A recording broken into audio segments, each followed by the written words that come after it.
দেশে বিদেশি নানান ষড়যন্ত্র হচ্ছে। এই সরকারকে কিভাবে অপদস্থ করা যায়, কিভাবে বিতর্কিত করা যায়। বিএনপির সরকার দেশের স্বাধীনতা সার্বভৌমত্ব সংরক্ষণের। বন্ধুরা, বাংলাদেশের অনেক সমস্যা আছে, কিন্তু অনেক সম্ভাবনার দিকও আছে। মানুষের পাশে দাঁড়ানোর জন্যে বিএনপির প্রতিষ্ঠার পর থেকেই শুধু শহর কেন্দ্রিক বিএনপি গড়ে ওঠে। বিএনপি প্রান্তিক পর্যায়ের কৃষক, শ্রমিক এবং সাধারণের মাঝে দাঁড়িয়েছে বিএনপি। সেই অর্থে গ্রামীণ অঞ্চলে যাতে মানুষ ভালোভাবে থাকতে পায়, চিকিৎসা পায়, কর্মসংস্থানের সম্ভব হয়, সেই উদ্যোগগুলো বিএনপি নিয়েছে।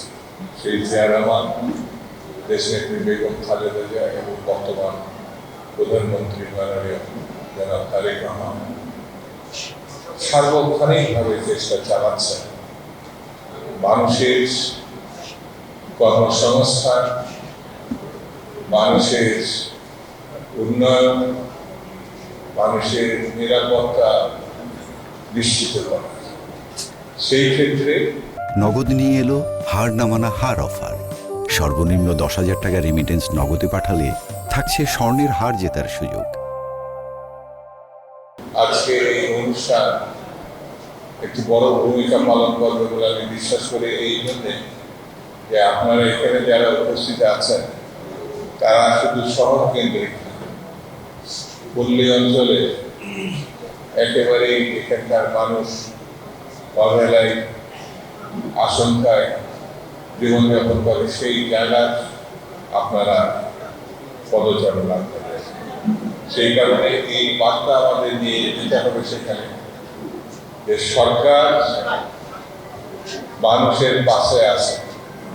বিএনপি সরকার মানুষের সরকার, বিএনপি সরকার দেশের সরকার, বিএনপি সরকার দেশের স্বাধীনতা সার্বভৌমত্ব সংরক্ষণের সরকার।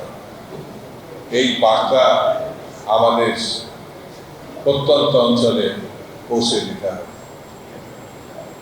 18-20 বছর ধরে দেশের মানুষ বিএনপির নেতৃত্বে আন্দোলন সংগ্রাম করেছে, লড়াই করেছে। প্রথমে বেগম খালেদা জিয়া, আর সেই লড়াই সমাপ্তিতে এনেছেন জনাব তারেক রহমান। এটা আপনারা সবাই জানেন। বাংলাদেশের গত ফেব্রুয়ারি মাসে যে নির্বাচন হয়েছে, সেই নির্বাচনে জনাব তারেক রহমানের নেতৃত্বে ধানের শীষ মার্কায় অ্যাবসলিউট মেজরিটি দেশের মানুষ ভোটাধিকার মধ্য দিয়ে তার নেতৃত্বকে প্রতিষ্ঠা করেছে। সেই নেতৃত্বকে আমাদের সামনের দিকে নিয়ে যেতে হবে, যেন তারেক রহমানের পাশে দাঁড়াতে হবে। চারিধারে নানান ষড়যন্ত্র আছে, দেশে বিদেশি নানান ষড়যন্ত্র হচ্ছে। এই সরকারকে কিভাবে অপদস্থ করা যায়, কিভাবে বিতর্কিত করা যায়, এই ধরনের নানামুখী ষড়যন্ত্র আছে। সেই ষড়যন্ত্রকে আমাদের ঐক্যবদ্ধভাবে উঠে দিতে হবে। শুধু বিএনপি না, এদেশের সর্বসাধারণ মানুষকে ঐক্যবদ্ধ আমাদের করতে হবে যেন তারেক রহমানের নেতৃত্বে। তাহলে এই দেশ রক্ষা পাবে, এই দেশে স্থিতিশীলতা আসবে, এই দেশের উন্নতি সামনের দিকে এগিয়ে যাবে।